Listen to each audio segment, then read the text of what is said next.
ब्रह्मा जी की रची हुई अनेक प्रकार की सृष्टि वर्णन शौनक जी कहते हैं। सूत जी, पृथ्वी रूप आधार पाकर स्वयंभुव मनु ने आगे होने वाली संतति को उत्पन्न करने के लिए किन किन उपायों का अवलंबन किया। विदुर जी बड़े ही भगवत भक्त और भगवान श्री कृष्ण के अनन्य सुहृद थे। इसीलिए उन्होंने अपने बड़े भाई धृतराष्ट्र को उनके पुत्र दुर्योधन के सहित भगवान श्री कृष्ण का अनादर करने के कारण अपराधी समझकर त्याग दिया था। वे महर्षि द्वैपायन के पुत्र थे और महिमा में उनसे किसी प्रकार कम नहीं थे तथा सब प्रकार भगवान श्री कृष्ण के आश्रित और कृष्ण भक्तों के अनुगामी थे। तीर्थ सेवन से उनका अंतःकरण और भी शुद्ध हो गया था। उन्होंने कुशावर्त क्षेत्र हरिद्वार में बैठे हुए तत्वज्ञानियों में श्रेष्ठ मैत्रेय जी के पास जाकर और क्या पूछा।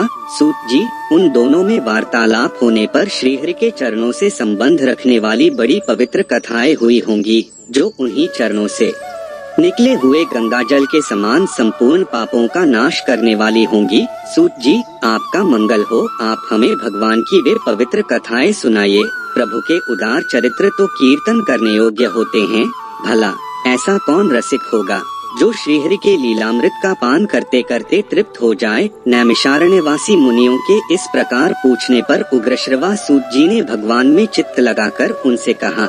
सुनिए। सूत जी ने कहा, मुनिगण, अपनी माया से वराह रूप धारण करने वाले श्रीहरि की रसातल से पृथ्वी को निकालने और खेल में ही तिरस्कार पूर्वक हिरण्याक्ष को मार डालने की लीला सुनकर विदुर जी को बड़ा आनंद हुआ और उन्होंने मुनिवर मैत्रेय जी से कहा। विदुर जी ने कहा, ब्राह्मण, आप परोक्ष विषयों को भी जानने वाले हैं, अतः यह बतलाइए कि प्रजापतियों के पति श्री ब्रह्मा जी ने मरीचि आदि प्रजापतियों को उत्पन्न करके फिर सृष्टि को बढ़ाने के लिए क्या किया। मरीचि आदि मुनीश्वरों ने और स्वयंभुव मनु ने भी ब्रह्मा जी की आज्ञा से किस प्रकार प्रजा की वृद्धि की।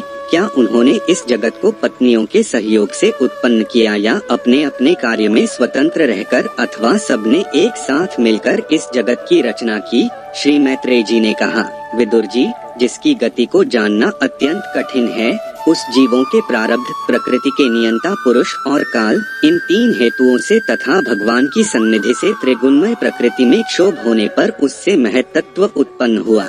दैव की प्रेरणा से रजः प्रधान महत्त्व से वैकारिक, सात्विक, राजस और तामस तीन प्रकार का अहंकार उत्पन्न हुआ। उसने आकाशादि पांच तत्वों के अनेक वर्ग प्रकट किए। वे सब अलग अलग रहकर भूतों के कार्य रूप ब्रह्मांड की रचना नहीं कर सकते थे। इसलिए उन्होंने भगवान की शक्ति से परस्पर संगठित होकर एक सुवर्णवर्ण अंड की रचना की। वह अंड चेतना शून्य अवस्था में 1000 वर्षों से भी अधिक समय तक कारणाब्धि के जल में पड़ा रहा। फिर उसमें श्री भगवान ने प्रवेश किया। उसमें अधिष्ठित होने पर उनकी नाभि से सहस्र सूर्यों के समान अत्यंत देदीप्यमान एक कमल प्रकट हुआ, जो संपूर्ण जीव समुदाय का आश्रय था। उसी से स्वयं ब्रह्मा जी का भी आविर्भाव हुआ है।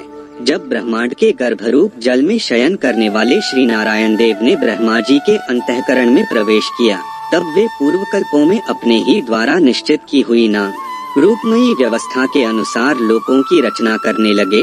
सबसे पहले उन्होंने अपनी छाया से तामिश्र, अंधतामिश्र, तम, मोह और महामोह यो 5 प्रकार की अविद्या उत्पन्न की। ब्रह्मा जी को अपना वह तमोमय शरीर अच्छा नहीं लगा, अतः उन्होंने उसे त्याग दिया। तब जिससे भूख प्यास की उत्पत्ति होती है, ऐसे रात्रि रूप उस शरीर को उसी से उत्पन्न हुए यक्ष और राक्षसों ने ग्रहण कर लिया। उस समय भूख प्यास से अभिभूत होकर वे ब्रह्मा जी को खाने को दौड़ पड़े और कहने लगे, इसे खा जाओ, इसकी रक्षा मत करो, क्योंकि वे भूख प्यास से व्याकुल हो रहे थे। ब्रह्मा जी ने घबराकर उनसे कहा, अरे यक्ष राक्षसों, तुम मेरी संतान हो, इसलिए मुझे भक्षण मत करो, मेरी रक्षा करो। उनमें से जिन्होंने कहा खा जाओ, वे यक्ष हुए, और जिन्होंने कहा रक्षा मत करो, वे राक्षस कहलाए। फिर ब्रह्मा जी ने सात्विकी प्रभा से देदीप्यमान होकर मुख्य मुख्य देवताओं की रचना की। उन्होंने क्रीड़ा करते हुए ब्रह्मा जी के त्यागने पर उनका वह दिन रूप प्रकाशमय शरीर ग्रहण कर लिया। इसके पश्चात ब्रह्मा जी ने अपने जघन देश से कामासक्त असुरों को उत्पन्न किया। वे अत्यंत कामलोलुप होने के कारण उत्पन्न होते ही मैथुन के लिए ब्रह्मा जी की ओर चले। यह देखकर पहले तो वे हंसे, किंतु फिर उन निर्लज्ज असुरों को अपने पीछे लगा देख भयभीत और क्रोधित होकर बड़े जोर से भागे। तब उन्होंने भक्तों पर कृपा करने के लिए उनकी भावना के अनुसार दर्शन देने वाले शरणागत वत्सल वरदायक श्रीहरि के पास जाकर कहा, परमात्मन मेरी रक्षा कीजिए। मैंने तो आपकी ही आज्ञा से प्रजा उत्पन्न की थी, किंतु यह तो पाप में प्रवृत्त होकर मुझको ही तंग करने चली है। नाथ, एकमात्र आप ही दुखी जीवों का दुख दूर करने वाले हैं, और जो आपकी चरण शरण में नहीं आते उन्हें दुख देने वाले भी एकमात्र आप ही हैं। प्रभु तो प्रत्यक्षवत सबके हृदय की जानने वाले हैं। उन्होंने ब्रह्मा जी की आतुरता देखकर कहा, तुम अपने इस काम कलुषित शरीर को त्याग दो। भगवान के यूं कहते ही उन्होंने वह शरीर भी छोड़ दिया। ब्रह्मा जी का छोड़ा हुआ वह शरीर एक सुंदरी स्त्री संध्या देवी के रूप में परिणत हो गया। उसके चरण कमलों के पायजेब झंकृत हो रहे थे, उसकी आंखें मतवाली हो रही थीं, और कमर करधनी की लड़ों से सुशोभित सजीली साड़ी से ढकी हुई थी। उसके उभरे हुए स्तन इस प्रकार एक दूसरे से सटे हुए थे कि उनके बीच में कोई अंतर ही नहीं रह गया था। उसकी नासिका और दंतावली बड़ी ही सुघड़ थी, तथा वह मधुर मधुर मुस्कुराती हुई असुरों की ओर हाव भाव पूर्ण दृष्टि से देख रही थी। वह नीली नीली अलकावली से सुशोभित सुकुमारी मानो लज्जा के मारे अपने अंचल में ही सिमटी जाती थी। विदुर जी, उस सुंदरी को देखकर सबके सब असुर मोहित हो गए। अहो, इसका कैसा विचित्र रूप, कैसा अलौकिक धैर्य और कैसी नई अवस्था है। देखो, हम काम पीड़ितों के बीच में यह कैसी बेपरवाह सी विचर रही है। इस प्रकार उन कुबुद्धि दैत्यों ने स्त्री रूपिणी संध्या के विषय में तरह तरह के तर्क वितर्क करके फिर उसका बहुत आदर करते हुए प्रेम पूर्वक पूछा, सुंदरी, तुम कौन हो और किसकी पुत्री हो? भामिनी, यहाँ तुम्हारे आने का क्या प्रयोजन है? तुम अपने अनूप रूप का यह बेमोल सौदा दिखाकर हम अभागों को क्यों तरसा रही हो? अबले तुम कोई भी क्यों न हो, हमें तुम्हारा दर्शन हुआ यह बड़े सौभाग्य की बात है। तुम अपनी गेंद उछाल उछाल कर तो हम दर्शकों के मन को मथे डालती हो। सुंदरी, जब तुम उछलती हुई गेंद पर अपनी हथेली की थपकी मारती हो, तब तुम्हारा चरणकमल एक जगह नहीं ठहरता। तुम्हारा कट प्रदेश स्थूल स्तनों के भार से थक सा जाता है, और तुम्हारी निर्मल दृष्टि से भी थकावट झलकने लगती है। अहो, तुम्हारा केशपाश कैसा सुंदर है। इस प्रकार स्त्री रूप से प्रकट हुई उस सायंकालीन संध्या ने उन्हें अत्यंत कामासक्त कर दिया, और उन मूढ़ों ने उसे कोई रमणीय रत्न समझकर ग्रहण कर लिया। तदंतर ब्रह्मा जी ने गंभीर भाव से हंसकर अपनी कांतिमयी मूर्ति से, जो अपने सौंदर्य का मानो आप ही आस्वादन करती थी, गंधर्व और अप्सराओं को उत्पन्न किया। उन्होंने ज्योत्सना चंद्रिका रूप अपने उस कांतिमय प्रिय शरीर को त्याग दिया। उसी को विश्वावसु आदि गंधर्वों ने प्रसन्नता पूर्वक ग्रहण किया। इसके पश्चात भगवान ब्रह्मा ने अपनी तंद्रा से भूत पिशाच उत्पन्न किए। उन्हें दिगंबर, वस्त्रहीन और बाल बिखेरे देख उन्होंने आंखें मूंद ली। ब्रह्मा जी के त्यागे हुए उस जम्भाई रूप शरीर को भूत पिशाचों ने ग्रहण किया। इसी को निद्रा भी कहते हैं, जिससे जीवों की इंद्रियों में शिथिलता आती देखी जाती है। यदि कोई मनुष्य झूठे मुंह सो जाता है तो उस पर भूत पिशाचादि आक्रमण करते हैं, उसी को उन्माद कहते हैं। फिर भगवान ब्रह्मा ने भावना की कि मैं तेजोमय हूँ, और अपने अदृश्य रूप से साध्यगण एवं पितृगण को उत्पन्न किया। पितरों ने अपनी उत्पत्ति के स्थान उस अदृश्य शरीर को ग्रहण कर लिया।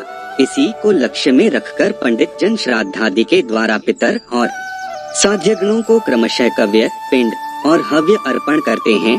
अपनी तिरोधान शक्ति से ब्रह्मा जी ने सिद्ध और विद्याधरों की सृष्टि की और उन्हें अपना वह अंतर्धान नामक अद्भुत शरीर दिया। एक बार ब्रह्मा जी ने अपना प्रतिबिंब देखा, तब अपने को बहुत सुंदर मानकर उस प्रतिबिंब से किन्नर और किमपुरुष उत्पन्न किए। उन्होंने ब्रह्मा जी के त्याग देने पर उनका वह प्रतिबिंब शरीर ग्रहण किया। इसीलिए ये सब उषः काल में अपनी पत्नियों के साथ मिलकर ब्रह्मा जी के गुणकर्मादि का गान किया करते हैं।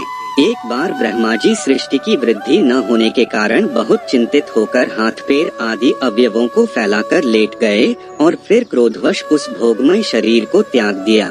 उससे जो बाल झड़कर गिरे वे अही हुए, तथा उसके हाथ पैर सिकोड़कर चलने से क्रूर स्वभाव सर्प और नाग हुए, जिनका शरीर फन रूप से कंधे के पास बहुत फैला होता है।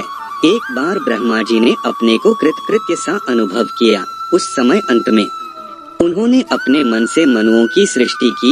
ये सब प्रजा की वृद्धि करने वाले हैं। मनस्वी ब्रह्मा जी ने उनके लिए अपना पुरुषाकार शरीर त्याग दिया। मनुओं को देखकर उनसे पहले उत्पन्न हुए देवता गंधर्वादी ब्रह्मा जी की स्तुति करने लगे। वे बोले, विश्वकर्ता ब्रह्मा जी, आपकी यह मनुओं की सृष्टि बड़ी ही सुंदर है। इसमें अग्निहोत्र आदि सभी कर्म प्रतिष्ठित हैं। इसकी सहायता से हम भी अपना अन्न हविर्भाग ग्रहण कर सकेंगे। फिर आदि ऋषि ब्रह्मा जी ने इंद्रिय संयम पूर्वक तप, विद्या, योग और समाधि से संपन्न हो अपनी प्रिय संतान ऋषिगण की रचना की और उनमें से प्रत्येक को अपने समाधि, योग, ऐश्वर्य, तप, विद्या और वैराग्यमय शरीर का अंश दिया।